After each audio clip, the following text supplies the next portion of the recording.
Alrighty, thank you very much, Matt. Now, we are joined this morning by Melissa Bowman from the Montana Ballet Company. Miss Bowman, how are you doing this morning? Very well, thank you. Good. It's always such a pleasure to have you. Talk all things ballet. Let's talk a little bit. We were talking about it before we got on air. There's a lot going on this summer, this fall. Of course, some classics coming in during the holiday season. There's a lot to talk about. Let's start with this summer. What's going on with the Montana Ballet Company? So many exciting things. We start our summer programs week after next with our Sleeping Beauty summer camps for the littles.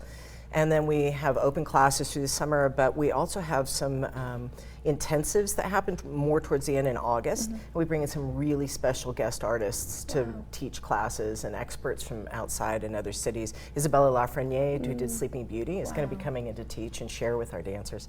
And we have a new Balanchine program, so a lot through August. And then we're ramping up for the fall for the company. So we're really excited about next season. Absolutely. And next season, I mean, there's some really interesting pieces that you all are putting on. I mean, even some spooky pieces for the month of October. Tell us a little bit about those. So we do. We open over Halloween weekend. It's called Undead and Unforgiven. And the three ballets. The first one is based on the poem The Raven, and it's going to be choreographed by Sasha Janes. And then the next piece is Dracula. We're excited. That'll be brand new. And then the last part of that evening is Giselle Act 2, and that's the second act of the full length we'll be bringing in March. But the story is, the Act 2 is a group of women who have died of broken hearts, and they come back as ghosts and dance men to death. Wow. So that completes the evening. I know, right? Who would have thought? Right. And then we go into Nutcracker at the Wilson. Oh, of course. Our Montana version is going to be updated a little bit, so people who come back, even though it was a new version last year, we're going to keep it fresh. And that'll be with the symphony, which we're really thrilled.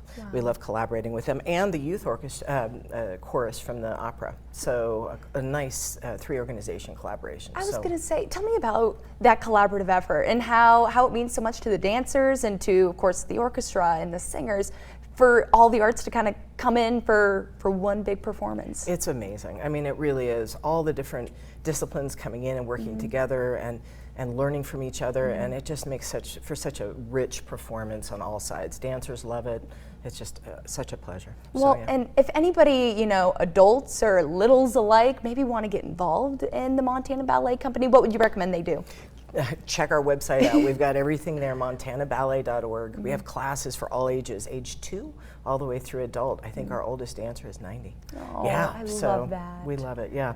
And then we have Giselle, that full length that I was telling you about at the beginning of March, and that really, I'm so excited to bring it to Bozeman because it really is one of the most iconic romantic ballets of all time.